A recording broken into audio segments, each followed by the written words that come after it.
The desert wind swept across the golden sands of Haran as Jacob approached the ancient well, tired, dusty, yet driven by a purpose he could feel deep in his bones. He was fleeing from the fury of his brother Esau, but destiny had prepared something far greater than refuge. And then he saw her, Raquel. She stepped toward the well with the grace of a queen, her flock trailing behind her like a living crown. The sunlight caught the edge of her veil, turning it into a halo of fire. Jacob froze, his heartbeat echoing in his ears, louder than the rushing wind. For a moment the world fell silent. Without thinking, Jacob strode forward.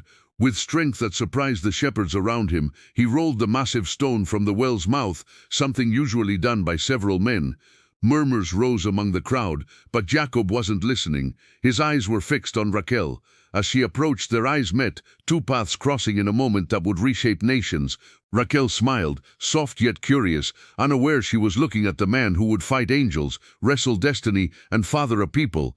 Jacob stepped closer, breath steady, voice calm despite the storm inside him. "I am Jacob, son of Isaac." Raquel's eyes widened. This was no ordinary traveler. Before Jacob could speak again, a distant rumble echoed across the valley. The rumble faded into the distant hills, leaving behind a charged stillness. Jacob and Raquel stood facing each other, neither fully understanding the weight of the moment, but both feeling it. Raquel was the first to speak. "You said, Jacob, son of Isaac?" Jacob nodded, his breath steadying.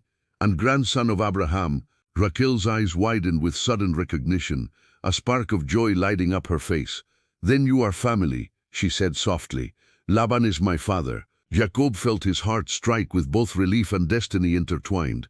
After days of running from danger, he had stumbled into the very household of his mother's kin, a place of safety, a place of purpose. But before he could savor the moment, one of the shepherds approached Raquel.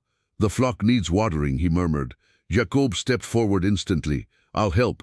The shepherds watched in awe, his strength, his kindness, the strange gravity between him and Raquel. She observed him quietly, her smile subtle but undeniably warm. When Jacob finished, he turned to her once more. "Take me to your father," he said. "I must tell him why I've come." Raquel nodded, but something in her expression warned him. Laban was no ordinary man. Welcoming, yes, but always calculating. And as they began the journey toward her home, Jacob sensed that this was only the beginning, not just of love, but of trials that would shape his future. The sun dipped lower as Jacob and Raquel approached the household of Laban, stone walls warmed by the fading light, flocks grazing nearby, servants moving with evening urgency. Everything felt alive, yet strangely expectant. Before they even reached the entrance, a loud voice rose from within. "Raquel, who comes with you?" Laban emerged, arms open wide, his robe flowing behind him like the tail of a desert bird. His eyes sparkled with theatrical joy the moment he saw Jacob, but beneath that warm exterior, something else flickered. Interest, curiosity, calculation. Raquel spoke first. "Father, this is Jacob, son of Isaac, grandson of Abraham." For a heartbeat Laban froze. So this was that bloodline, blessed, prosperous, chosen. Laban rushed forward, embracing Jacob with exaggerated affection. "You are welcome in my home, flesh of my flesh." Jacob, exhausted from days of running and wandering, felt genuine relief at the embrace, even if he sensed Raquel's warning echoing silently beside him. Inside, the house buzzed, servants preparing food, lamps glowing against the stone walls. Laban ordered a feast, speaking loudly of hospitality and family, but his eyes kept drifting to Jacob with a sly curiosity. As the night settled in, Jacob told his story, of Esau's wrath, of his journey, of God's promise.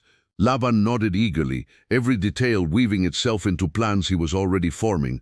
Raquel watched from the side, sensing destiny thickening around them like incense. She felt drawn to Jacob, his strength, his honesty, the way he looked at her with both admiration and purpose. But deep down she feared something. Her father never gave without taking, and Jacob had no idea what bargains awaited him. The first morning in Laban's household arrived with the scent of fresh bread and the soft bleating of sheep. Jacob awoke before dawn, his body sore from travel, yet his heart beat with anticipation. Today he would see Raquel again, and perhaps speak to her more freely. Over breakfast, Laban spoke casually, his words warm but his eyes calculating. "Jacob, my boy, if you wish to marry Rachel, you must work for me."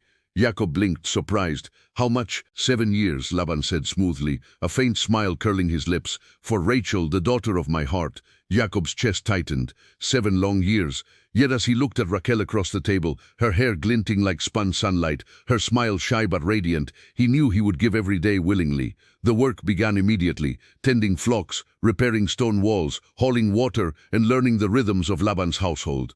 Days blurred into nights, each sunset a reminder of the promise he had made silently to himself and to God. Raquel would often watch him from afar, a quiet admiration in her eyes. She saw the strength in his hands, the patience in his work, and the devotion in his gaze whenever their eyes met. Slowly, an unspoken bond began to form, rooted in respect, admiration, and the growing spark of love. Yet even as Jacob labored tirelessly, whispers of Laban's cunning swirled through the household. Nothing in this place was simple, nothing freely given. By the end of the day, Jacob's muscles ached. The desert sun had scorched his skin, yet his resolve was stronger than ever. For Rachel, he would endure anything. 7 years passed like a desert wind, long, relentless, yet shaping Jacob into a man of patience and unwavering devotion. Each day, he labored tirelessly, every ache a testament to his promise to Rachel. Finally, the night arrived. Laban's household buzzed with preparations, oil lamps flickered, fragrant herbs filled the air, and servants whispered in anticipation. Jacob, heart pounding, could barely contain his excitement. At last, he would wed Rachel, the woman who had captured his heart from the very first glance. The ceremony was simple, yet sacred. Jacob's hands trembled as he took the veil of the bride, his eyes searching beneath it for Rachel's familiar gaze. But when the veil lifted, it was not Rachel. Laban's laughter echoed through the stone halls. Jacob, my son, tradition dictates that the older daughter marries first. Here is Leah. Shock and disbelief froze Jacob. Leah's eyes were kind, but cold in the way of someone used to her father's schemes. 7 years of devotion, and now this cruel trick? Yet Laban's grin never wavered. You may marry Rachel too, he said smoothly. After another 7 years of labor, the night sky outside was silent, the stars indifferent witnesses to Jacob's heartache and resolve. Even in betrayal, Jacob's love for Rachel remained steadfast, his promise unbroken. The first light of dawn crept over the hills, bathing Laban's household in pale gold. Jacob rose, muscles aching, but his resolve was unbroken. For Rachel, he would endure anything, even 7 more years of labor under Laban's watchful eye. The days merged into a rhythm of toil. Jacob tended flocks, repaired enclosures, hauled water, and learned the clever ways of Laban's household. Leah, patient and gentle, sought to ease his burdens, but Jacob's heart remained steadfastly with Rachel. Occasionally, Rachel would find a moment to be near him, sharing a quiet smile, a fleeting conversation, a look that said more than words ever could. These moments became Jacob's sanctuary, amidst relentless work. Laban, ever observant, took note of every gesture, every whispered exchange. He was a man who could not be fooled, and he understood that love, though hidden, had already taken root. One evening, as Jacob rested after a day's labor, he looked toward Rachel's chamber. The warm light from her window seemed to call to him, a promise of eventual reward. He clenched his fists with determination. Time, hardship, and cunning would not break his resolve. Months passed, and the rhythm of work continued relentlessly. Yet amid toil and queer moments with Rachel, life pressed forward in unexpected ways. Leah, ever dutiful and patient, bore Jacob's first son. The household was filled with celebration, the cries of a newborn echoing through the stone halls, the scent of bread and incense mingling with the warmth of early spring. Jacob held his son, a mix of awe and responsibility etched across his face. Though his heart remained with Rachel, he could not ignore the gift that Leah had given him.